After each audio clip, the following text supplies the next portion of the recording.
शेतकरी मित्रांनो, आताच्या क्षणाची पावसासंदर्भात सर्वात मोठी बातमी। आज आहे 18 ऑगस्ट 2024 रविवार। आजपासून राज्यात पुन्हा एकदा मोठ्या जोरदार पावसाला सुरुवात होणार आहे। तर मित्रांनो, राज्यातील वातावरणात मोठ्या प्रमाणात बदल झाला आहे। तसेच काही भागात पावसाला सुरुवात देखील झालेली आहे। आज दुपारनंतर आणि रात्रीपर्यंत राज्यातील बहुतांश भागांमध्ये पाऊस व्यापणार आहे। तर जाणून घेऊयात सविस्तर अपडेट काय असणार याविषयी। पण त्यापूर्वी चॅनलवर नवीन असाल तर आपल्या चॅनलला सबस्क्राइब अवश्य करा।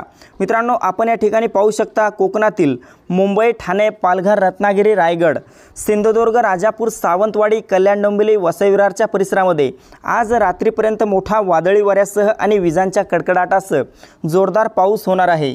तसेच मध्य महाराष्ट्रातील पुणे, सातारा, सांगली, कोल्हापूर, सोलापूर आणि अहमदनगरच्या परिसरामध्ये दुपारनंतर, सायंकाळी आणि रात्री मोठ्या अतिवृष्टीचा इशारा देण्यात आलाय। मोठा पाऊस या भागात सुरू होईल। तसेच मराठवाड्यात पहिलेस्ता मराठवाड्यातील छत्रपती संभाजीनगर, जालना, हिंगोली, परभणी, नांदेड, बीड, लातूर, धाराशिवच्या भागात देखील आज पावसाला सुरुवात झालेली पाहायला मिळेल।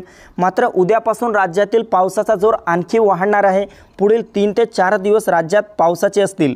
उत्तर महाराष्ट्रात पहिलेस्ता आजच्या दरम्यान रात्रीला नाशिक, मालेगाव, नंदुरबार, धुळे, जळगाव, चाळीसगाव, मनमाडच्या सर्वत्र परिसरामध्ये ढगाळ वातावरणासह काही भागात हलका ते मध्यम स्वरूपाचा पाऊस झालेला पाहायला मिळेल। विदर्भात पहिलेस्ता विदर्भातील काही परिसरात पावसाचा जोर जास्त राहील। यामध्ये अकोला, अमरावती, वर्धा, यवतमाळ, वाशिमच्या भागाला आज रात्रीपर्यंत पावसाचा इशारा देण्यात आलाय। मात्र नागपूर, चंद्रपूर, गडचिरोली, गोंदिया, भंडारा, यवतमाळ, वर्धा, वाशिमच्या परिसरातील काही भागात आज रात्री ढगाळ वातावरणासह तुरळक ठिकाणी हलक्या सरी होऊ शकतात। मात्र उद्यापासून पावसाचा जोर या भागात देखील वाढलेला पाहायला मिळेल। तर मित्रांनो, ही होती हवामानाची छोटीशी अपडेट। आपल्याबरोबरच इतरांना पण शेअर करा। व्हिडिओला लाईक, चॅनलला सबस्क्राइब करा। धन्यवाद।